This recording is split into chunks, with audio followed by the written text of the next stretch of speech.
कि ये कहानी है एक स्पेस क्रिएचर की जो एक एस्ट्रोनॉट की बॉडी में छिपकर धरती पर पहुंच गया। लेकिन जब आर्मी को यह बात पता चली तो आर्मी चीफ ने साइंटिस्ट और डॉक्टर की एक टीम की मदद से उस एलियन क्रिएचर पर एक्सपेरिमेंट करके आर्मी का सबसे खतरनाक हथियार बनाना चाहा। लेकिन यह क्रिएचर आर्मी के लिए एक आफत तब बन गया जब वो उन पर ही अटैक करके एक एक को मारने लगा। उस अकेले क्रिएचर ने पूरी एक आर्मी बेस को ही खत्म कर डाला। पर एक्सपेरिमेंट्स के दौरान ही उसे एक फीमेल साइंटिस्ट से काफी लगाव हो गया था जो धीरे धीरे उसे कंट्रोल करने लगी थी। पर हद तब हो गई जब उस लेडी साइंटिस्ट ने उस क्रिएचर को मारने के बदले उसे बचाना चाहा, जिसके चलते एक महाभारत शुरू हुआ और तब उस क्रिएचर ने सबको मारना शुरू कर दिया। तो दोस्तों, क्या साइंटिस्ट और आर्मी वाले इस खतरनाक हो चुके क्रिएचर को मार पाएंगे या फिर ये एलियन पूरी पृथ्वी से ही इंसानियत को खत्म कर देगा? चलिए जानते हैं आगे की कहानी में। तो मूवी शुरू होती है सन 1983 से, जहां मैटिनो नाम के रूसी स्पेसशिप में दो एस्ट्रोनॉट्स स्टैनकोविक और क्रिस बैठे हुए थे। ये दोनों एस्ट्रोनॉट्स कई मंथ्स के एक लंबे सफर के बाद मंगल ग्रह से सक्सेसफुली पृथ्वी पर वापस आ रहे थे। लेकिन अचानक ही उन्हें स्पेसशिप की छत पर कुछ अजीब सा दिखाई देता है, जिसे देखकर उनके होश उड़ गए और तभी यह सीन यहीं पर कट हो गया। नेक्स्ट सीन में हमें रसिया के कजाकिस्तान का बर्फ से ढका एक वीरान इलाका दिखाया जाता है। वहाँ हम एक गार्ड को देखते हैं। वहाँ उसे आसमान से एक पैराशूट नीचे गिरता हुआ नजर आया। पास जाने पर पता चला कि ये एक स्पेस लैंडर है और ये उन्हीं एस्ट्रोनॉट्स का लैंडर था जो क्रैश हो चुका था। जब उसने लैंडर के पास जाकर देखा तो उसे वहाँ क्रिश की लाश दिखाई दी और वहीं पास से ही स्टैनकोविक भी घायल कंडीशन में लैंडर से बाहर निकला। लेकिन उसे देखकर ऐसा प्रतीत होता है कि किसी ने बहुत बुरी तरीके से उसे मारा है। खैर, ये सीन भी यहीं कट होती है। तब हम एक फीमेल साइकोलॉजिस्ट डॉक्टर एड्रियाना को देखते हैं। उसके ऊपर कुछ कोर्ट ट्रायल्स चल रहे थे क्योंकि उसके इलाज करने का तरीका काफ़ी अजीब था। दरअसल एड्रियाना ने 17 साल के एक लड़के का इलाज करने के लिए उसे काफ़ी देर तक पानी में डुबा रखा था। लेकिन ऐसा करते वक्त उस लड़के की जान तो बच गई, लेकिन उसके माता पिता ने एड्रियाना के खिलाफ केस कर दिया। लेकिन एड्रियाना ने अपनी सफाई में कहा कि मैंने उस लड़के को सिर्फ उतनी ही देर तक पानी में रखा जितना वो बर्दाश्त कर सकता था। साथ ही साथ उसने कहा कि मेरे इलाज करने का ये एक तरीका है। उसके इस बात से आहत होकर एक ज्यूरी मेंबर ने एड्रियाना से कहा कि अगर तुमने अपने इलाज के तरीके को नहीं बदला तो हम तुम्हें सस्पेंड करके तुम्हारा मेडिकल लाइसेंस ही खत्म कर देंगे। अब उसकी बात सुनकर वो काफ़ी फ्रस्ट्रेट हो जाती है क्योंकि उसके इलाज का तरीका भले ही अजीब हो पर काफ़ी असरदार था। इसी तरह से उसने ऐसे कई सारे लोगों को भी ठीक किया था जिसे कोई दूसरा डॉक्टर कभी भी ठीक करने में कामयाब नहीं हो पाया था। तभी हमें पता चला कि ऊपर से कोई निकोल नाम का एक आर्मी ऑफिसर इस केस का ट्रायल देख रहा था। अब केस खत्म होने के बाद उसने एड्रियाना के पास आकर एक मेडिकल केस में हेल्प मांगते हुए कहा कि अगर तुम्हें यह केस इंटरेस्टिंग लगे तो तुम अपने तरीके से पेशेंट का इलाज कर सकती हो और जब भी तुम इस केस को छोड़ना चाहो तो वापस आ सकती हो और इस मदद के बदले मैं तुम्हारे ऊपर लगे सभी आरोपों और लाइसेंस जब्ती को रुकवा दूंगा, जिससे तुम निर्दोष साबित हो जाओगी। अब इस बात को सुनते ही एड्रियाना ने हामी भर दी। अगले सीन में एड्रियाना को एक हेलीकॉप्टर की मदद से किसी अनजान जगह पर ले जाया गया, जहां आगे का सफर वो लोग ट्रक से जारी रखते हैं और कुछ देर बाद ही वे लोग एक खुफिया आर्मी बेस पर आ गए, जहां की सिक्योरिटी बहुत ही टाइट थी और इस इलाके के आसपास कोई गांव या शहर नहीं था। और इस आर्मी बेस के यार्ड में एक हाईली कॉन्फिडेंशियल रिसर्च चल रहा था जिसकी जानकारी खुद गवर्नमेंट को भी नहीं थी। तब निकोल ने बताया कि तुम्हारा पेशेंट वही एस्ट्रोनॉट है जो स्पेस से अभी अभी वापस आया है, यानी कि उसका पेशेंट स्टैनकोविक है जिसे हमने स्टार्टिंग में देखा था। जब से स्टैनकोविक और क्रिश अंतरिक्ष से वापस पृथ्वी पर लौटे हैं तब से वे लोग रसिया के नेशनल हीरो बन चुके हैं, क्योंकि दुनियाई इतिहास में ऐसा पहली बार हुआ है कि कोई इंसान अंतरिक्ष में जाकर और सालों तक मिशन को खत्म करके सकुशल वापस आया हो। लेकिन आर्मी ने रूसी जनता से इस बात को छुपा कर रखा है कि उनका एक नेशनल हीरो क्रिस इस दुनिया में नहीं रहा, बल्कि वो मारा जा चुका है। लेकिन इसके बदले में उन्होंने हर तरफ ये खबर फैला रखी थी कि अंतरिक्ष से वापस आने के कारण दोनों हीरोज को अर्थ के एटमॉस्फेयर में एडजस्ट होने में थोड़ी प्रॉब्लम आ रही है, इसलिए उन्हें कुछ हफ्तों के लिए क्वारंटाइन चेंबर में रखा गया है ताकि दोनों अर्थ की कंडीशन में एडजस्ट हो सके। अब एड्रियाना को तो बस इतना ही बताया गया कि स्टैनकोविक एक सिंपल पेशेंट है, लेकिन वहाँ मौजूद हाई सिक्योरिटी देख वो समझ गई कि जरूर हो ना हो यहाँ पर बहुत बड़ा लोचा है। अब वो लोग बेस के टेक्निकल चेंबर में पहुंचे, जिसे देखकर हमें पता चला कि सच में यहाँ एक बहुत ही बड़ा प्रोजेक्ट रन किया जा रहा था।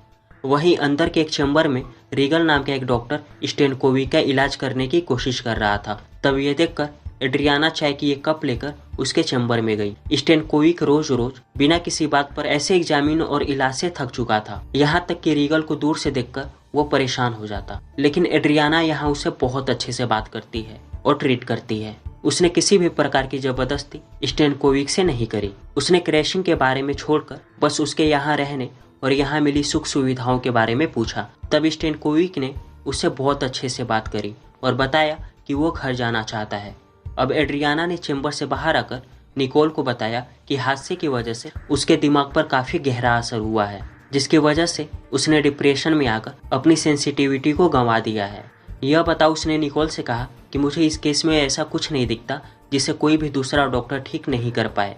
बस स्टेनकोविक को अच्छे से ट्रीट करने की ज़रूरत है, इसलिए मैं वापस जाना चाहती हूँ। यह सुनते ही निकोल का कहना था कि कुछ टेक्निकल कारणों से हेलीकॉप्टर दूसरे दिन यहाँ से जाएगा, तब तक तुम अपने कमरे में जाकर आराम करो।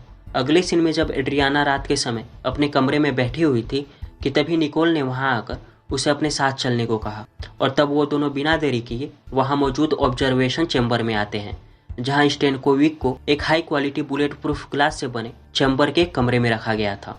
यह देखकर एड्रियाना को कुछ समझ नहीं आया, बल्कि वो और कंफ्यूज हो गई कि आखिर स्टेनकोविक को इतनी हाई सिक्योरिटी चैम्बर में कैद क्यों किया गया है। अब इससे पहले कि वह निकोल से कुछ पूछ पाती कि तभी उसकी नज़र वहाँ रखे मॉनिटर पर पड़ी, जिसमें स्टेनकोविक दिख रहा था। देखते ही देखते उसके हाथ और शरीर अकड़ने लगे और उसे खूब पीड़ा हुई। और दोस्तों, ये सीन बहुत ही इंटेंस था। इसके बाद अचानक से वो खून की उल्टियाँ करने लगा और तब उसके मुंह से एक अजीब और डरावना क्रिएचर बाहर निकला। उसके बाहर आते ही स्टेनकोविक बेहोश हो गया। साथ ही उस क्रिएचर का आकार धीरे धीरे बढ़ने लगा, जिसे मॉनिटर में देखकर एड्रियाना के होश ही उड़ गए। फिर निकोल की परमिशन से वो उस क्रिएचर को देखने चैम्बर के गेट के पास गई। उसे देखते ही क्रिएचर ने उस पर हमला कर दिया, लेकिन बुलेट प्रूफ ग्लास होने की वजह से वो क्रिएचर उसे नुकसान नहीं पहुंचा पाता। पर फिर भी एड्रियाना बहुत ही डर गई थी। बाद में निकोल ने एड्रियाना को बताया कि ये जीव स्पेस से स्टेनकोविक के साथ ही आया है। हमें नहीं पता कि ये स्पेसशिप पर कैसे पहुंचा, लेकिन इतना पता है कि वो क्रिएचर उसके शरीर के अंदर ही रहता है। आधी रात के बाद वो उसके शरीर से निकलता है और सुबह होने से पहले अंदर चला जाता है। हम दोनों को अलग करने में नाकामयाब रहे। दोनों को अलग अलग रखने पर कुछ ही घंटों बाद ही दोनों मरने लगते हैं और इसी कारण से हमने एक नेशनल हीरो को इस तरह कैद करके रखा है, क्योंकि उसके अंदर स्पेस से आया हुआ एक एलियन क्रिएचर मौजूद है, जिसे अलग करने का काम तुम्हारा है। अब एड्रियाना को भी सारी बातें समझ में आ गई थी। वो फौरन अपना इरादा बदल देती है और इस चैलेंज को एक्सेप्ट करते हुए उसने निकोल से स्टेनकोविक की लैंडिंग और उसके बाद से अब तक की सारी रिपोर्ट्स और फुटेज मांगती है, जिसकी मदद से वो इस क्रिएचर के बिहेवियर और स्ट्रक्चर को अच्छे से समझ सके। रिपोर्ट्स पढ़कर उसे पता चला कि ये एलियन क्रिएचर किसी पैरासाइट की तरह है, जो ज़्यादातर समय स्टेनकोविक के पेट में ही गुजारता है।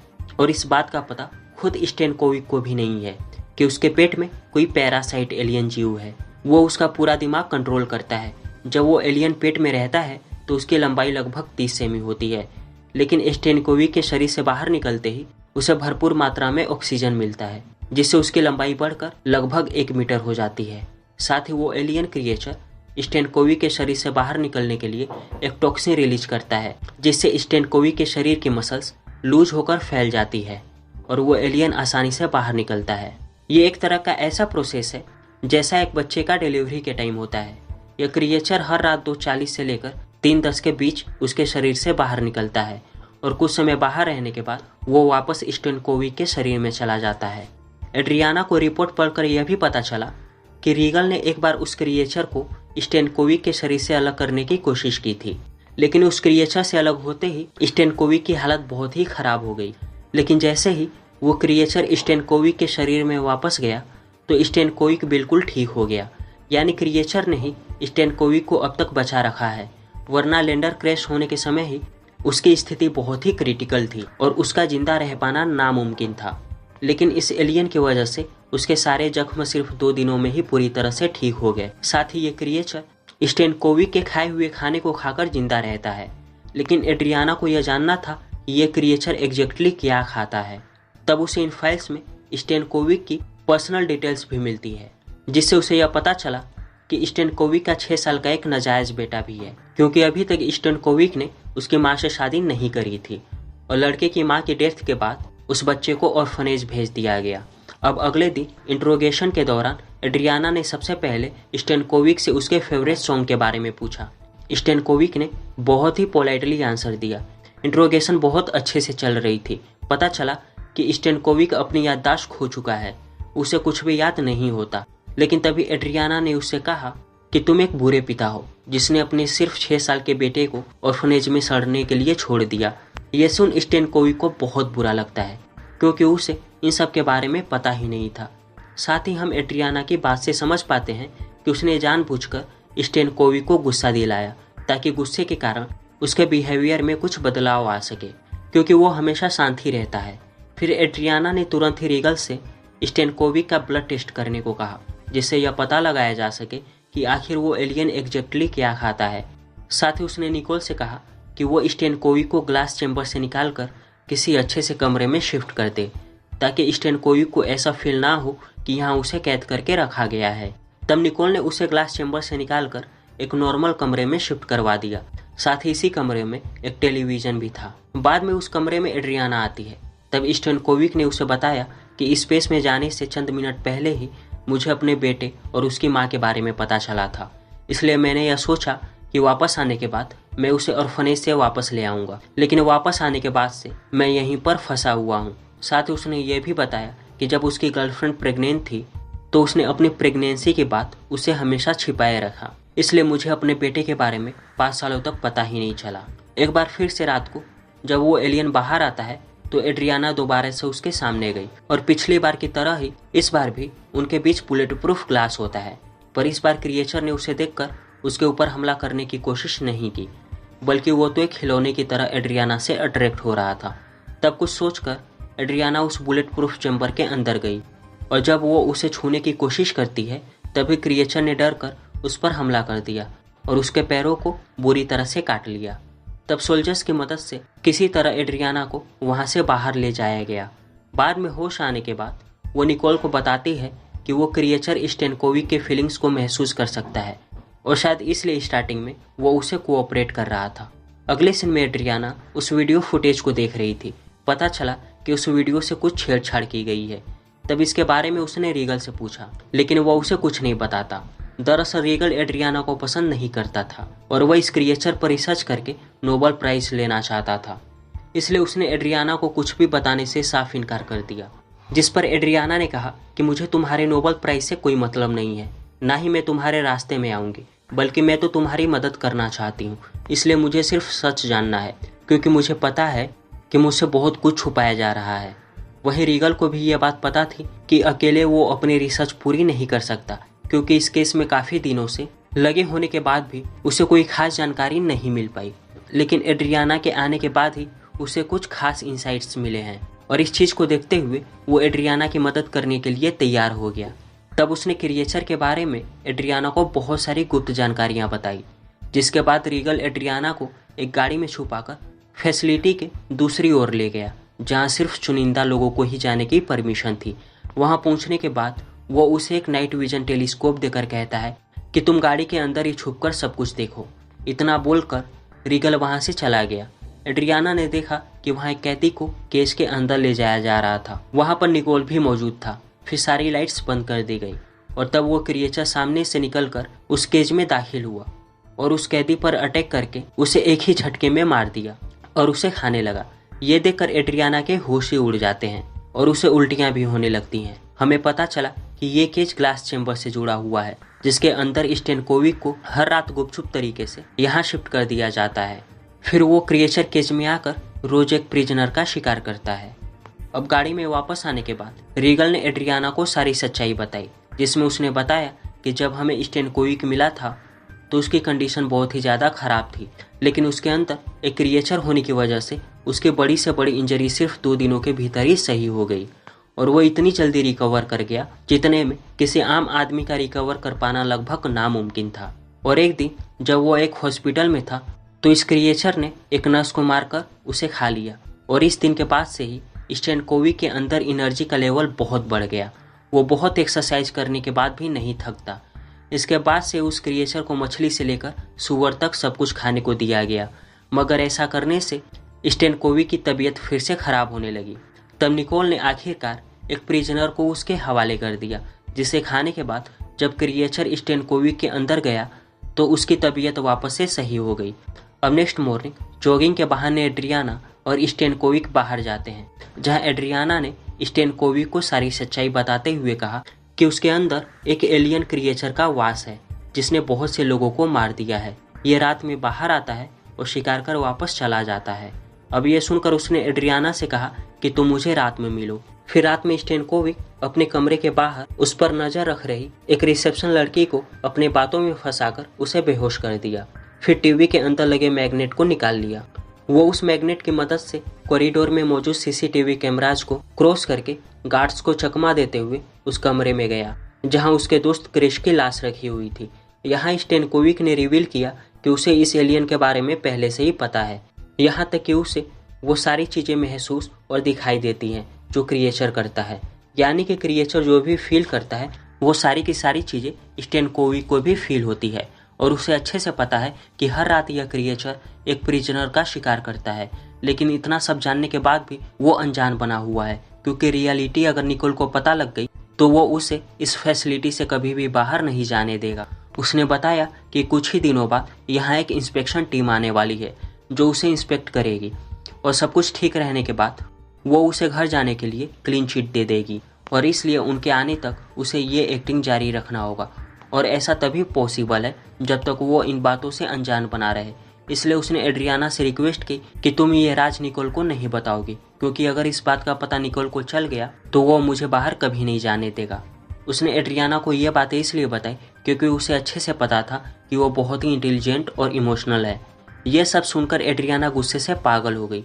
उसे बहुत बुरा फील होता है क्योंकि रशियन लोग उसे एक नेशनल हीरो समझते हैं, लेकिन ये नेशनल हीरो सब कुछ जानते हुए भी मासूम प्रिजनर्स की हत्या होने दे रहा है। उसने आगे कहा कि अगर मैं तुम्हारी जगह होती तो मैं अपनी परवाह कभी नहीं करती और खुद की जान ले लेती। अब ऐसा बोलकर वो यहाँ से जाने लगी कि तभी एक सैनिक ने उसे गिरफ्तार कर लिया, क्योंकि वह विदाउट परमिशन रेस्ट्रिक्टेड एरिया में घूम रही थी। उसके बाद उसे निकोल के पास ले जाया गया, क्योंकि उसे इस बात का पता चल चुका था कि रीगल एड्रियाना को पहले भी केज के पास लेकर जा चुका है और गद्दारी की है। लेकिन निकोल ने एड्रियाना को माफ़ करते हुए कहा कि जो हुआ सो हुआ, अब तुम सब कुछ जानती हो, इसलिए तुम इस रिसर्च में कोऑपरेट करो, क्योंकि देश को तुम्हारी ज़रूरत है। हम इस रिसर्च को सफल करके इस क्रिएचर से हथियार बनाना चाहते हैं, जिससे रशिया अमेरिका से डायरेक्ट लोहा ले सके। अब अगले सीन में हम एड्रियाना और निकोल को केज के पास देखते हैं, जहां इस बार एक नहीं बल्कि 2 प्रिजनर्स को साथ लाया गया था। और हर बार की तरह इस बार भी उस क्रिएचर ने केज में आकर उन प्रिजनर्स का काम तमाम करने ही वाला था कि तभी एड्रियाना बिना कुछ समझे केज को खोलकर उस क्रिएचर के सामने चली जाती है। लेकिन हैरानी की बात यह थी कि क्रिएचर उस पर हमला नहीं करता, वो इसलिए कि स्टेनकोविक और ये क्रिएचर आपस में फीलिंग शेयर किया करते थे, और स्टेनकोविक को एड्रियाना बहुत पसंद थी। इसलिए उस क्रिएचर ने एड्रियाना को रत्ती भर भी नुकसान नहीं पहुंचाया, और तभी वह स्टेनकोविक का फेवरेट गाना गाने लगती है, जिससे वो क्रिएचर बिल्कुल शांत हो गया।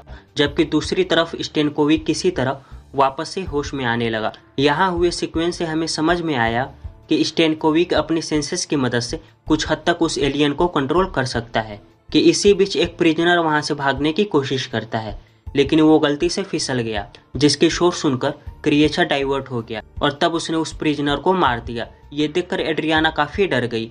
बाद में निकोल ने उससे पूछा कि क्या स्टेनकोविक इस क्रिएचर को कंट्रोल करता है।